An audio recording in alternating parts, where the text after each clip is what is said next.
It's a very tailored education.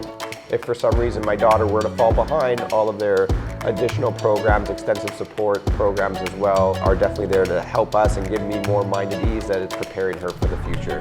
The fact that one day my daughter came home and said, "Daddy, I'm learning how to use a 3D printer," I was blown away. HFS is a place to feel loved,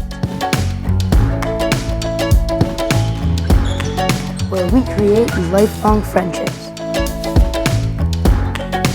Où j'ai appris à être créatif.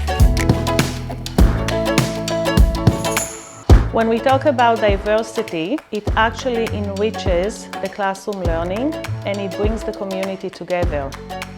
When we celebrate Shabbat on Friday, we sing, we bless, we pray, we dance. The children get to do the kiddush and drink the wine and eat the challah.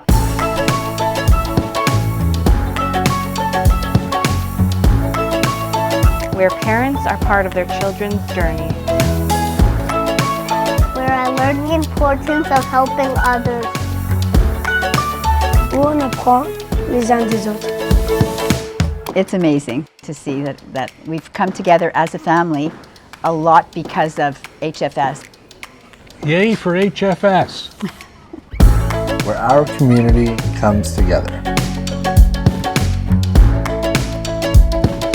Where we build the innovative leaders of tomorrow. J'aime le plus, c'est de voir comment tous les enfants sont différents. J'ai essayé de changer l'environnement de classe. Donc, j'ai décidé dans ma classe de changer des chaises, d'apporter des ballons. On a des animaux qui servent aussi comme zoothérapie quand les élèves sont plus stressés ou anxieux. Son petit moment dans la journée où est-ce qu'il va être confortable. Puis moi, c'est ce que j'aime le plus de mon travail. HFS is home.